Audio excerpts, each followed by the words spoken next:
பார்த்தா நம்ம எல்லாரும் என்ன செய்யணும்? ஒரு ஞானியை பார்த்தா நீங்க எல்லாரும் என்ன செய்யணும்? வணங்குறது ஒண்ணு, முதல்ல வணங்கிட்டீங்க. அடுத்தால என்ன செய்யணும்? அது வணங்குறது ஆசீர்வாதம் எல்லாம் ஒண்ணு தானே.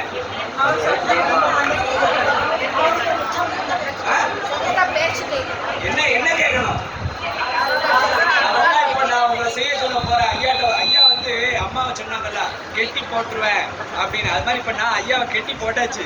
அதனால உங்க எல்லாத்துக்கும் மனசுல என்ன சந்தேகம் இருக்கோ கேட்ட கேள்வியே கேட்கக்கூடாது. கேட்டா ஐயா பதில் சொல்ல மாட்டாங்க. அதுபோல் கேட்கிற கேள்வி உருப்படியான கேள்வியா இருந்தா மட்டும்தான் பதில் சொல்லுவாங்க, இல்ல நெக்ஸ்ட்னு சொல்லிடுவாங்க. அதனால ஐயாவிட்ட கேட்கிறவங்க யோசனை பண்ணி தான் கேட்கணும். உங்களுக்கு இது ஒரு சான்ஸ் கொடுக்குறேன். இது ஐயாவோட அனுமதி இல்லாம நான் கொடுத்துட்டேன். அதனால மனசுல இவ்வளவு நாளா ஒரு வருஷமா நீங்களாம் லலிதா சஹஸ்ரநாமத்தை தினம் தினம் பாராயணம் பண்ணிட்டு இருக்கீங்க. அதோட பலன் தான் இன்னைக்கு வந்து உங்க மனசுல ஏதாவது சந்தேகம் இருந்தா, நல்ல சந்தேகமா இருந்தா அதை ஐயாட்ட நீங்க கேளுங்க. ஒவ்வொருத்தரா கேளுங்க. கையை தூக்குங்க. அவங்க அந்த கையை தூக்கி ஒவ்வொருத்தரா கேளுங்க. எல்லாரும் நானா ஒவ்வொருத்தரா சொல்லாதீங்க. அது நல்லா இருக்காது, நம்ம மண்டலிக்கு அழகு இல்லை. ஆனால் ஒவ்வொருத்தரா கேளுங்க. அதிகமான வரைக்கும் ஒரு 11 பேரோ அந்த மாதிரி எதாவது வச்சுக்கலாம். கேளுங்க.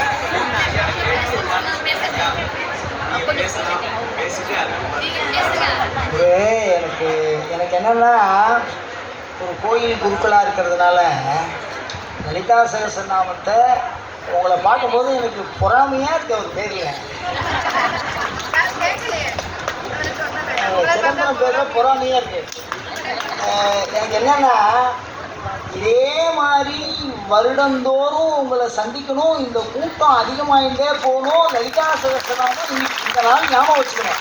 அது அந்த நாள் சிதம்பரத்தோட பேர்லேயே வைங்க நீங்கள். ஏன்னா அதுதான் கரெக்டு. எதுக்கு சொல்கிறேன் அப்படின்னா, இதே நாளில் இதே மாதிரி இந்த கூட்டம் அதிகமாகிட்டே போகணும். அதில் ஒரு ரகசியம் இருக்குது. என்னன்னு கேட்குறீங்கன்னா, அர்ச்சகஸ்ய தபஸ்வேன. ஒரு கோயிலில் வந்து மூர்த்திகரம் அப்படின்னு சொன்னால், எந்த கோயிலில் போய் நம்ம போன உடனே நம்ம நினச்சது நடக்கிறதோ அந்த கோயிலுக்கு திரும்பி போக ஆரம்பிப்போம். அப்போ நம்ம சொல்கிறது வந்து, எங்கேயோ ஒருத்தர் பாஷ்யம் எழுதுகிறார், இல்லைடா என்னை பற்றி இப்படிலாம் எழுதுகிறேன், எனக்கு ஒரு கொலுசு வாங்கி கொடுன்னு கேட்கிறார். இல்லை, சாதாரண ஆள் இல்லை. எங்கே சொன்னாலும் தன்னை பற்றி யாராவது சொன்னால் வாங்கிடுவான். ரொம்ப கோபமாக பேசுகிறேன், நீங்கள் ரொம்ப அன்பாக பேசுகிறேன்னு நினைக்கிறேன்.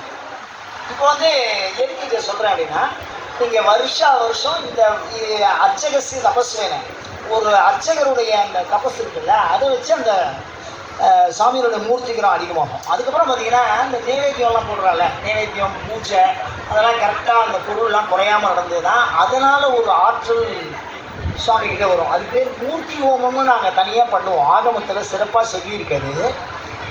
எனக்கு என்ன ஒரு ஆசை வருது உங்களையெல்லாம் பார்த்த உடனே, ஏன்னா மனசுலேயே வச்சுருந்தா வெடிச்சு வேணாம், அதனால் உங்கள்கிட்ட சொல்லிடுறேன்.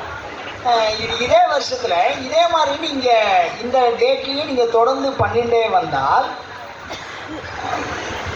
அதில் என்ன நான் எதிர்பார்க்குறேன் அப்படின்னா, நான் வந்து சகஸ்ரநாமத்தை ஒரு துளிக்கு தப்பு இல்லாமல் அழகாக சொல்கிறேன். ரொம்ப சந்தோஷமாக இருக்குது மனசுக்கு. அந்த வாத்தியாருக்கெல்லாம் நான் ரொம்ப தனியாக கையை கூட்டி கும்பிடுவேன். ஏன்னு கேட்டால், எனக்கு சங்கீதம் சொல்லும்போது அழுதுட்டாங்க. நான் ஆனா ராம்பேன். அதனால் எவ்வளோ சிரமம்னு தெரியும். அதனால் வாத்தியாருக்கெல்லாம் ஸ்பெஷல் ஒரு கை குட்டிங்க. இந்த மாதிரி நீங்களும் கும்பிடலாம், ஒன்றும் தப்பு இல்லை, சிஷ்யா தானே. ஒரு தேங்க்ஸ் சொல்லுவாங்க அந்த மாதிரி. ஏன்னா அவளே குருமண்டல ரூபினி, அவளே குருவாக வருவா. ஒன்றும் வித்தியாசம்லாம் ஒன்றும் தனியாக இல்லை.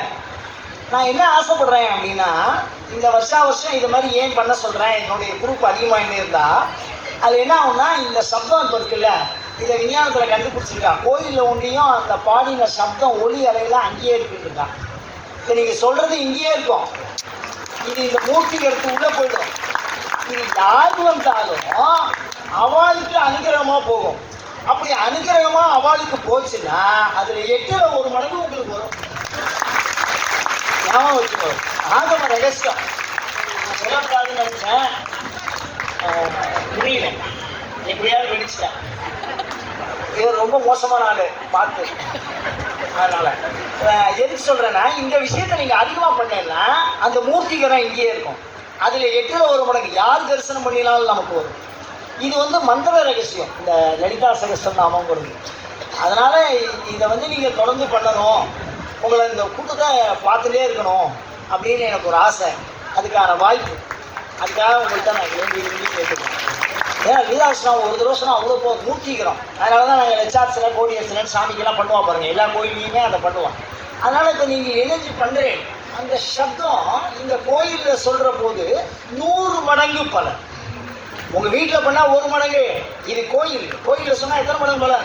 100 மடங்கு. 1000 பேர் சேர்ந்து 100 மடங்கு தானே கோடி வச்சுருங்க.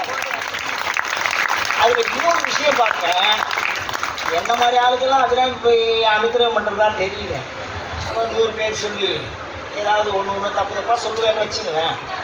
ஆனால் யாருக்காவது ஒருத்தருக்கு இந்த 100 கூட்டு பிரார்த்தனை இது பேர், இதில் 100 யாருக்காவது ஒருத்தருக்காவது நல்லாது ஒருவர் உணரேன் அப்படின்னா அது மாதிரி ஒருத்தருக்கு வீரியமாக அங்கு வருவோம், அம்பாள் பிரத்யட்சமாக வந்துடுவோம்.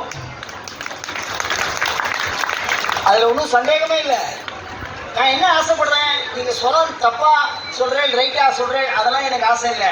நான் லலிதா சகஸ்ரநாமம் படித்தேன், நான் நினச்சது எனக்கு நடந்தது, என் பையனுக்கு கல்யாணம் ஆகணும்னு வேண்டிட்டேன், அது நடந்துருக்கு. எனக்கு வேலை கிடைக்கணும்னு வேண்டிட்டேன், அது நடந்துருக்குன்னு நீங்கள் எல்லாம் இங்கே சாட்சி சொன்னேன்ல, அதுதான் ராஜசேகர சிவாச்சாரியாருடைய. இப்போ கேட்போம்,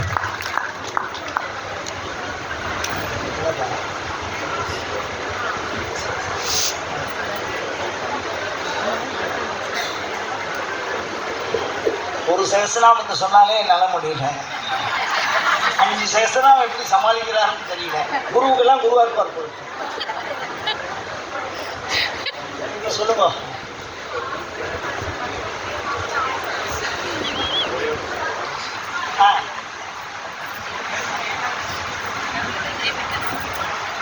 நான் உங்களில் ஒருவன் என்று கூறிக்கொள்ள ஆசைப்படுகிறேன். அதனால என்னை ரொம்ப சிரமத்துக்கெல்லாம் ஆளாக்கக்கூடாது. எனக்கு நல்ல நாளையே கொஸ்டின் கேட்டால் பதில் வரேன். ஏதோ அப்படி இப்படி படித்து பாஸ் பண்ணி வச்சுக்கலேன். அதனால நீங்கள் கேட்குற கேள்வி கொஞ்சம் பார்த்துக்கலாம் பயந்து. ஒரு சின்ன அறிவிப்பு, இந்த சைட்லேருந்து ஒரு 4 பேர், இந்த சைட்லேருந்து ஒரு 4 பேர் வந்து இந்த தாம்பழத்தை எடுத்து எல்லாத்துக்கும் கொடுத்துருங்க. தயவுசெய்து ஒரு 4 பேர், யாருக்கு இடைஞ்சல் இல்லாமல் வாங்க. இந்த சைடில் ஒரு 4 பேர் வாங்க, இந்த சைடில் 4 பேர் வாங்க, எல்லாருக்கும் தாம்பழம் கொடுங்க. அப்புறம் ஒரு சின்ன அறிவிப்பு, காலையில் பிசி மஹாலில் வந்து ஒருத்தருடைய பர்ஸு தொலைஞ்சி போச்சு.